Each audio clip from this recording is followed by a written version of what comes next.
Final topic in the text in our mathematical underpinnings review is Boolean logic. We also talk a bit about the closely related topic of inferential logic.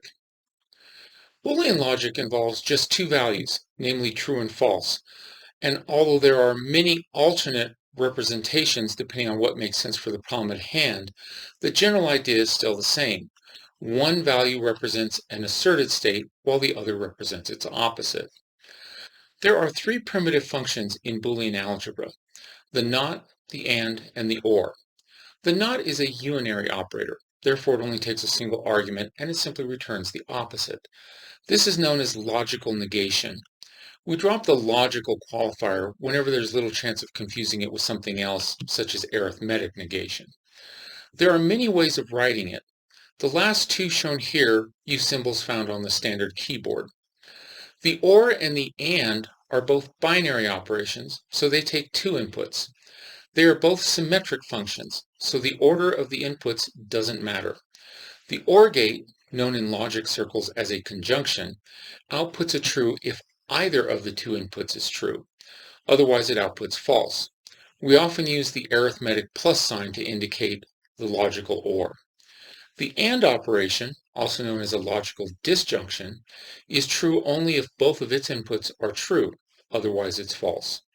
For this, we often use the same symbology that we would use for arithmetic multiplication, including omitting the operator entirely when there's no substantial risk for confusion, such as mistaking x ANDed with y for being just the name of a variable xy.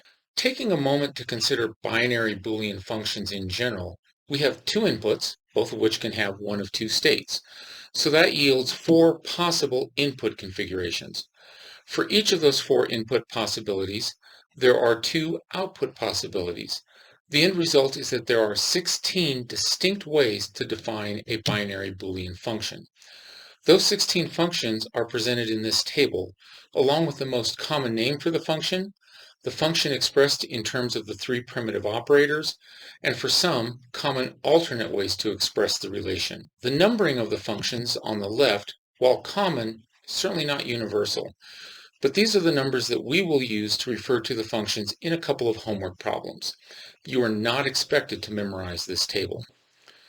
One important thing to note is that Boolean algebra does not define any preferred order of operations. Most programming languages do, however, simply because they pretty much have to assign precedence and associativity behavior to all operators. But not all languages do it the same way. So, unlike normal arithmetic, it can be very important to use parentheses liberally when you're expressing Boolean logic equations. Two very useful properties of Boolean logic are that AND distributes over or conversely, that OR distributes over AND. The first of these gives most people few problems because of the similarity to the distribution property of multiplication over addition. The second, however, is very unnatural for most of us and therefore goes greatly underutilized because addition does not distribute over multiplication. And so our usual experience makes us balk when we see this applied to Boolean logic, particularly when using the traditional math symbols. De Morgan's theorems basically say that we can swap OR and AND provided that we also take the negative of both the inputs and the outputs.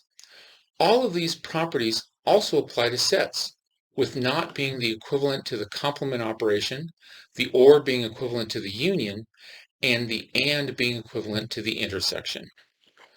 Now let's shift gears and talk about inferential logic, which deals with what information we can deduce or infer about one claim, called the consequent, given knowledge about the truth or falseness of another claim, known as the predicate.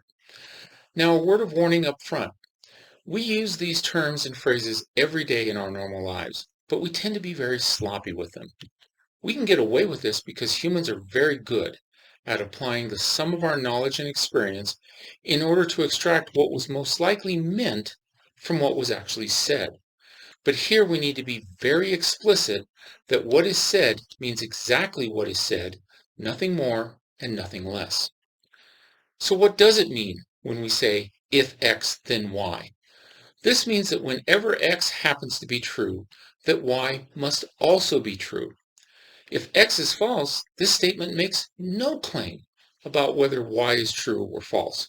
For example, if I claim that if it is raining, then the ground is wet, I am making no claim about whether the ground is wet or not if it happens to not be raining. Another way of describing this relationship is that for the ground to be wet, it is sufficient, but not necessary, for it to be raining. Another inferential relationship is when we say that y is true only if x is true. This tells us that if x is false, then y must also be false. However, if x happens to be true, this does not require that y also be true. It might or might not be. An example for this might be that a fire will only burn if there is fuel. From this, we can assert that if there is no fuel, there cannot be a fire. But we cannot assert that having fuel is sufficient to know that there is a fire. Having x be true is a necessary condition for y to be true, but it is not sufficient. If we combine these two constructs, we get the fairly commonly heard statement of y if and only if x. This means that y is true exactly when x is true. If x is true, y is true. While if x is false, y is false. In other words, x is both necessary and sufficient for y. Common mistakes we make when working with either Boolean or inferential logic is that we assume things that aren't being stated. This is because of the sloppy way that we see them used in everyday English. We are forced to make these assumptions in order to make sense out of even some pretty tortured sentences. So what can we conclude and what can't we? If I make the claim x then y, the one thing that must also be true is what is known as the contrapositive, which is a kissing cousin to De Morgan's theorem, namely the assertion that if not y, then not x. Less obvious are that two common manipulations of this claim are not guaranteed to be valid, namely the converse, which is the claim that if y, then x, and the inverse, which is the claim that if not x, then not y. Hopefully an example here makes this clear. Hopefully everyone will agree with the validity of the assertion that if 6 divides a number, then that number is even. The contrapositive of this is that the number is not even if 6 does not divide the number. The converse of this claim would be that if the number is even, then 6 divides it. A simple counterexample would be the number 8. And the inverse would be that if 6 does not divide the number, then the number is not even. Again, the number 8 is a counterexample proving this claim wrong. In this example, the fact that the converse and inverse are not valid seems perfectly obvious. But in many situations we encounter in everyday life, this is not so obvious, and that can lead us into making a mistake of thinking that the inverse and converse are valid when it's not obvious that they aren't. For instance, if I tell my daughter that if she mows the lawn, then she will get $10, the inverse of this is that if she does not mow the lawn, then she will not get $10. While this is almost certainly what I meant, it is not what I said.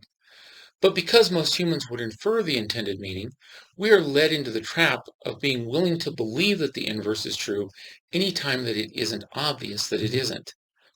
An example of the latter is if I were to tell someone that they will pass the course if they get 100% on the final exam. The inverse of this is that they will not pass the course if they do not get 100% on the final exam, which most people will automatically understand is not the intended meaning. We can make the same sloppy mistakes with the Boolean operators too. If I tell my daughter that she can have cake or ice cream, it is understood that she can have one or the other, but not both. In other words, I'm using or in the exclusive or sense of the word.